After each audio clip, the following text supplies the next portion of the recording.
Guys দেখেন, এই যে আশা আপু ঢাকা এসেছিল গার্মেন্টসের চাকরির জন্য। আপু গার্মেন্টসের চাকরি পায় নাই। দেখেন আপু স্টেশনে খুব ক্লান্ত হয়ে ঘুমায় রয়েছে। এই আপুর ডাক্তার জিগামু, আপুর সমস্যাটা কি?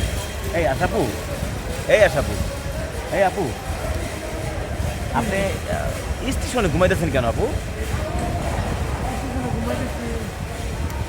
ঘুম ভাঙে না কেন? আপু আপনি স্টেশনে ঘুমাইতেছেন কেন? বাসা নাই, আপনি এখানে ঘুমাইতেছেন, এর কারণটা যদি বলতেন। আমার তো কেউ নাই, এই জন্য রাস্তায় ঘুমাইতেছে, বুঝছো? কেউ নাই বুঝলাম, আপনি এই যে স্টেশনে ঘুমাচ্ছেন, কি এদিকে আপনার সমস্যাটা কি? আপনি যদি বলতেন, জানাইতেন আপনার বন্ধুদেরকে। কি জানাবো? আমার দুঃখের কথা শোনার মতো কেউ আছে যে জানাবো? আসছিলাম চাকরির জন্য, চাকরি তো পেলামই না। এখনকার মানে আমার তো থাকারও জায়গা নাই, তার জন্য স্টেশনে ঘুমাচ্ছি। ঘুমাতে পারিনি, তার জন্য ঘুম আসতেছিল।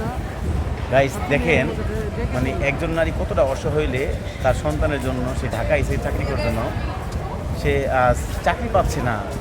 আপু আপনি চাকরি করতে হবে কেন? আপনি তো বিয়ে শাদী করতে পারেন ইচ্ছে করে না? আপনি এইভাবে আমাকে কে এইভাবে বিয়ে আপনি করবে? স্টেশনে আমার বসে রয়েছেন, মানে আমি বুঝলাম না। আমার সন্তান থাকার সাথে কে বিয়ে করবে আমার? সবাই তো বড় বড় কথা বলবে যে বিয়ে করবো বিয়ে করবো। অনেকেই বলে আমাকে বিয়ে করতে চায়। আদৌ কি আমাকে বিয়ে আপু, করে আপনি আমার তো অনেক বাচ্চাকে মর্যাদা দিবে, নাকি শুধু এটা শুধু আর তাদের তোমার অনেক আপু, আপনার অনেক বন্ধু বান্ধব আছে, আপনাকে অনেক ভালোবাসে, অবশ্যই আপনাকে বেশি বেশি লাইক কমেন্ট শেয়ার করে। তখন আপনি যে স্টেশনে ঘুমাইছেন, মানে তারা হয়তো এই ভিডিওটা দেখলে অনেক কষ্ট পাবে। আপনি কেন এভাবে এমন করতেছেন? আজকে আপনি এতটা অসহায় কেন? আপনি যদি এই বিষয়টা যদি বলতে শুনে।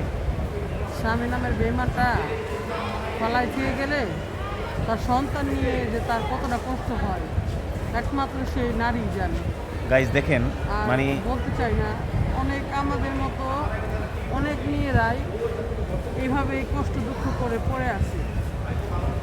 কি বলবো, আসলে বলার তো আর ভাষা নাই। আমার সব ভালো মন্দ সম্পূর্ণ আমি আমার বন্ধুদের কাছে বলবো। তাই বলি যে আসলে কষ্ট দিয়েন না কাউকে।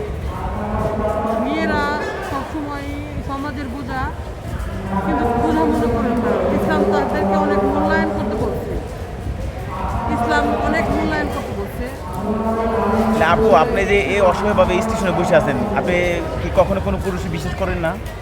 কি বিশ্বাস করবো? প্রথমে ধোকা খাইছি, তারপরে কি আর বিশ্বাস করা আপু যায়? সবাই তো এক না, আপনি তো ইচ্ছা করলে অন্য কিছু পদক্ষেপ নিতে পারেন। আপনি এভাবে অসহায়ের মতন শুয়ে আছেন বা নিজেকে আস্তে আস্তে তিলে তিলে শেষ করে দিচ্ছেন, এটা তো খুব কষ্ট লাগতেছে আপু। বারবার এক কথা কেমনে বলবো যে আমি একবার ধোকা খাইছি, যদি আবারও ধোকা খাই? তার জন্যই বিয়ে করতে চাই না। আর নিজের পায়ে দাঁড়াইতে চাই, আগে নিজের পায়ে দাঁড়িয়ে কিছু করবো, তারপরে সে বিয়ে শাদী। দেখেন বারবার গাইজ, বিয়ের কথা বলতে একজন মা তার সন্তানের জন্য আজও সে ঘর বাঁধে নাই। মানে সে সব কিছু ত্যাগ করে তার সন্তানের জন্য সে ঢাকা আসছিল চাকরি করার জন্য, আর সে চাকরি পায় নাই। দেখেন অসহায়ের মতন এই যে তার জিনিসপত্র নিয়ে মানে সে স্টেশনে বসে আছে। অবশ্যই ভিডিওটা বেশি বেশি লাইক করে শেয়ার করে দিবেন, এটা আপনাদের কাছে অনুরোধ। আপনি যদি কিছু বলতেন। অবশ্যই সবাই দেখবে। তাহলে আমার বাচ্চাকে নিয়ে আমি খুব কষ্টে আছি। অন্তত একটা দুঃখিনী মায়ের ভিডিও হয়তো আপনাদের মাঝে শেয়ার করি। গাইস অবশ্যই আপুকে বেশি বেশি লাইক করে শেয়ার করে দিবেন, এটা আপনাদের কাছে অনুরোধ।